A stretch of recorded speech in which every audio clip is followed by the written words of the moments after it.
Picture a king so powerful he defied the Pope, reshaped a nation's faith, and commanded fear and awe. Now imagine that same king, once a symbol of strength and beauty, reduced to a rotting shell, his body reeking so badly that courtiers gagged, his coffin leaking fluids lapped up by stray dogs. This is the horrifying end of Henry VIII, one of history's most notorious monarchs. Today we unravel this grotesque tale, blending historical truth with modern insights to answer, why did a man with everything meet such a degrading fate? This isn't just a king's story, it's a mirror to our shared humanity. Join us to discover how glory turned to ruin and what it teaches us today.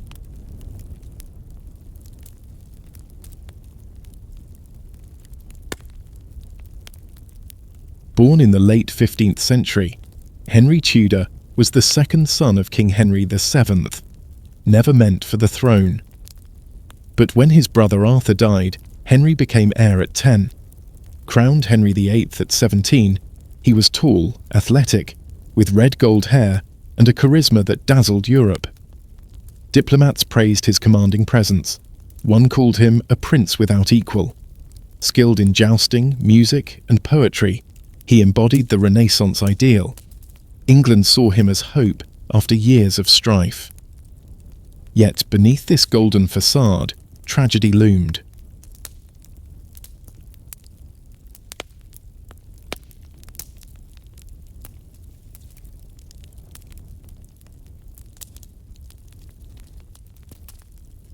Let's pause to reflect. Henry's early life feels like a modern celebrity's. Think of a young athlete or actor under the world's gaze. The pressure to be perfect can shape you, but it can also break you. For Henry, being king meant transcending human limits.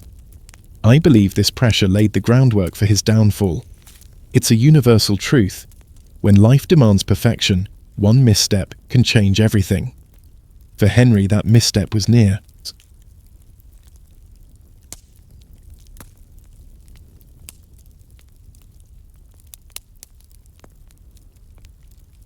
By the mid-1530s, Henry was a formidable king. He'd broken with the Catholic Church to divorce Catherine of Aragon, marrying Anne Boleyn to secure a male heir.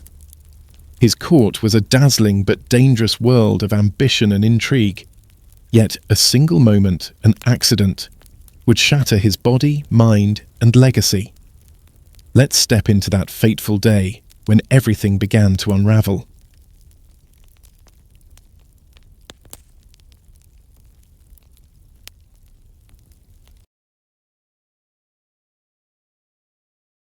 It happened during a chilling winter tournament at Greenwich, a moment that turned Henry's life from glory to darkness. Imagine the roar of the crowd, the glint of armor, and a proud king preparing for battle.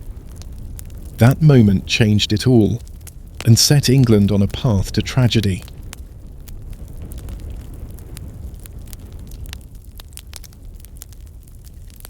At Greenwich, Henry, then in his mid-40s, entered a jousting tournament, the Tudor era's high-stakes sport, like Formula One with lances and horses. A seasoned competitor, he rode confidently in gleaming armor. But disaster struck. His horse collapsed, pinning him beneath its weight. Unconscious for hours, blood seeping from a leg wound, Henry left his court in panic. That wound would never heal, becoming a festering ulcer that marked the start of his ruin.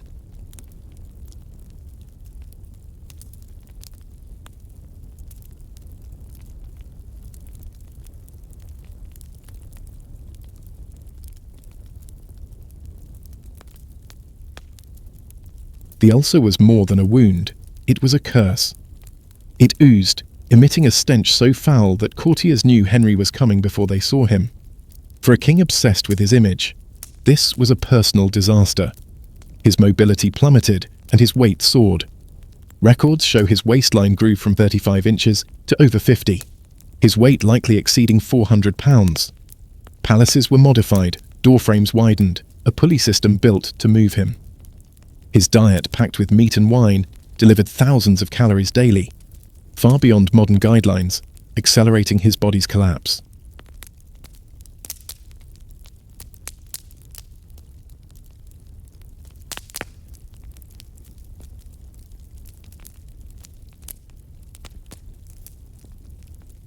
To make this relatable, consider Sarah, a 45-year-old teacher I read about in a health journal.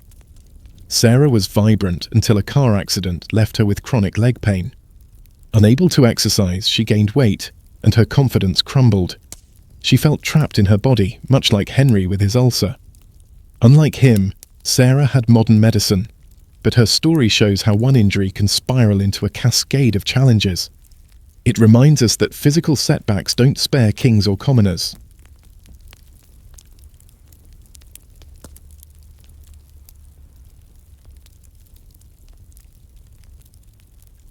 What was happening to Henry's body? Experts suggest the ulcer led to chronic infections, possibly gangrene. His weight gain points to diabetes, slowing wound healing. Gout, tied to his rich diet, likely caused joint pain, while hypertension may have triggered mini-strokes. Tudor medicine worsened things. Doctors used arsenic and mercury, poisoning him, and bloodletting drained his strength. Imagine enduring treatments that only deepen your pain, with no hope of relief. This makes me think about Tudor medicine's limits. Doctors weren't cruel, they were bound by their era's ignorance. Today, antibiotics and wound care could have eased Henry's suffering, but in the 16th century, healing was a gamble. This perspective reshapes Henry's story. His decline wasn't just about choices, it was shaped by a lack of medical knowledge. It's a humbling reminder of how much we rely on modern science and how quickly it evolves. The accident didn't just break Henry's body, it fractured his mind. As his physical world shrank, his behavior grew erratic, turning his court into a place of fear. Let's explore how this wound reshaped not just the man, but the monarchy, from a golden prince to a paranoid tyrant.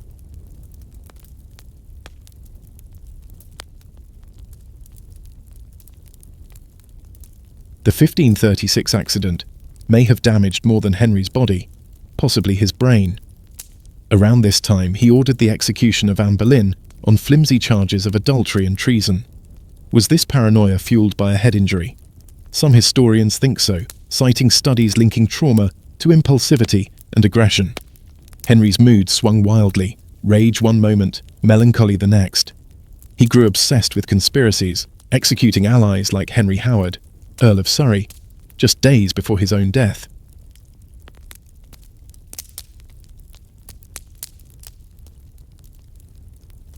Henry's court became a pressure cooker. His paranoia led to extreme measures. Servants tasted his food for poison.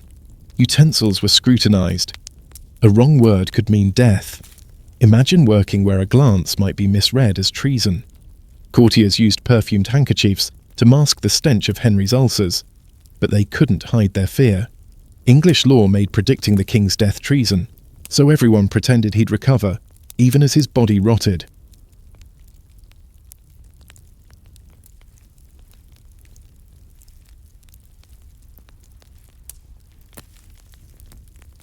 Let's connect this to today.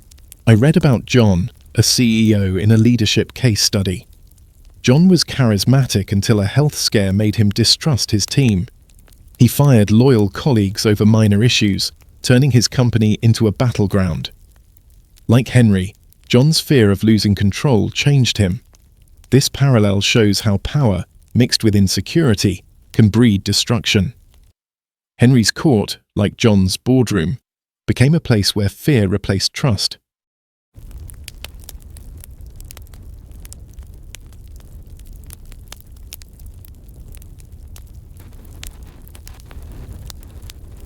Modern psychology offers clues to Henry's transformation. Studies show chronic pain increases anxiety and paranoia. Henry's constant pain, paired with the isolation of kingship, likely fueled his suspicions. surrounded by people. But alone, no one dared challenge him. This dynamic echoes modern leaders who hide struggles behind strength. Henry's story shows how pain and power can unravel even the strongest.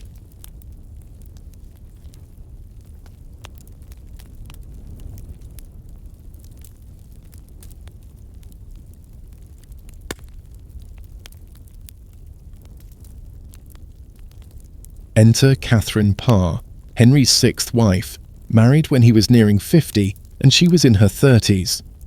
Catherine became more nurse than wife, tending his ulcers with remarkable patience, despite knowing his history of executing spouses.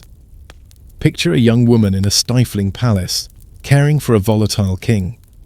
Her role underscores the human cost of Henry's decline, not just for him, but for those around him.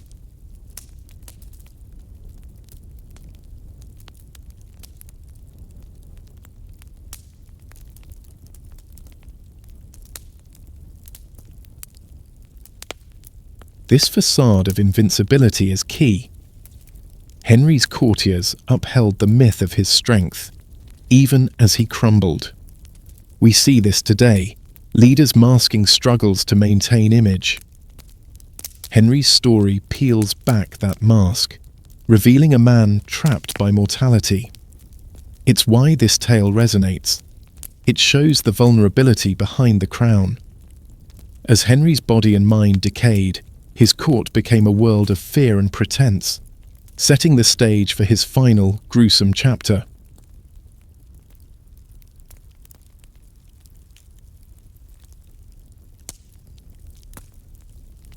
In his final months, Henry was a shadow of himself. His leg ulcers, likely gangrenous, reeked unbearably. Fevers, possibly from sepsis, left him delirious, murmuring the names of deceased wives. Jane Seymour, who bore his son Edward, and even Anne Boleyn, whose execution haunted him. Barely able to move, he relied on pulleys and servants. Yet the court maintained the fiction of recovery, bound by treason laws. It was surreal, a king rotting alive, surrounded by silence.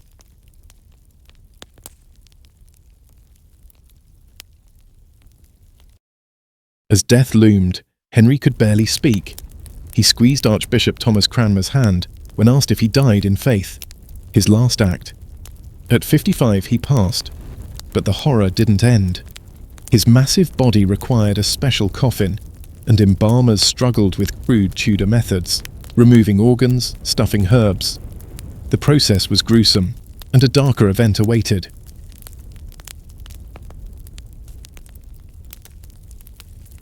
While Henry's coffin rested at Syon Abbey, it leaked. Cadaveric fluids dripped onto the chapel floor, reportedly lapped up by stray dogs. This image, a king's remains desecrated, contrasts starkly with the majesty he cultivated.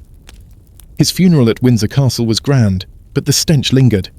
He was buried beside Jane Seymour, yet the indignity of his end overshadowed the pomp.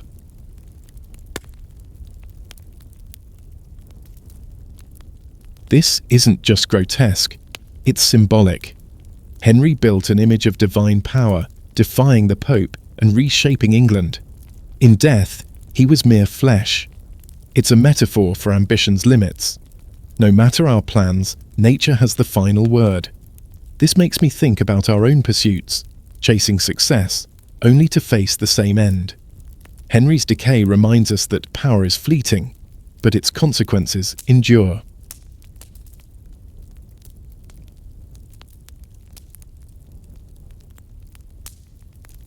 Consider Maria, a small business owner from a news story. Maria worked tirelessly to build a company for her son, sacrificing health and relationships. But her son chose another path, and her daughter led the business to success. Like Henry, Maria's legacy wasn't what she planned. Henry's son, Edward VI, died at 15, but his daughters, Mary I and Elizabeth I, shaped England. Elizabeth, daughter of the executed Anne Boleyn, became a legendary queen. This shows history, personal or royal, is full of surprises.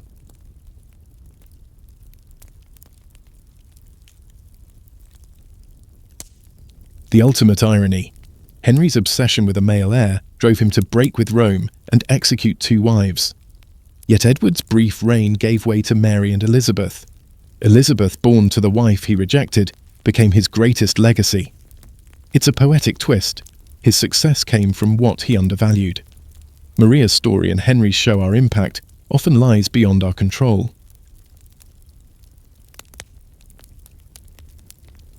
Henry VIII's death wasn't just an event. It was a mirror to our fragility. He wielded absolute power, yet couldn't escape his body's decay. His story challenges the myth of invincibility, showing even kings are human. For us, it's a call to humility. We all face setbacks, illness, loss, failure. Recognizing our shared vulnerability fosters compassion for others and ourselves. Today, leaders, politicians, CEOs, influencers hide struggles to maintain strength. Many feel pressure to conceal challenges. Henry's court hid his decay out of fear. We hide ours out of shame.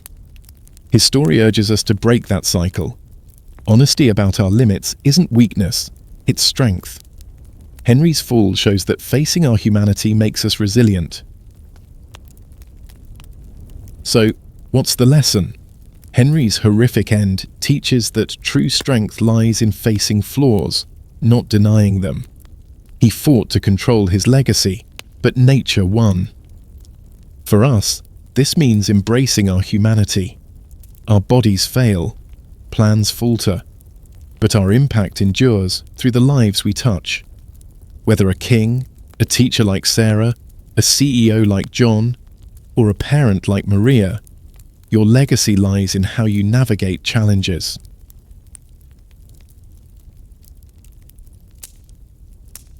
The fall of Henry VIII is a haunting tale of power and loss. From golden prince to decaying tyrant, his life shows how swiftly fortune turns. Thanks for joining us on this journey through history's darkest corners. If this moved you, hit like, subscribe, and share your thoughts below. What other historical figures deserve a closer look? Let's keep exploring the past together.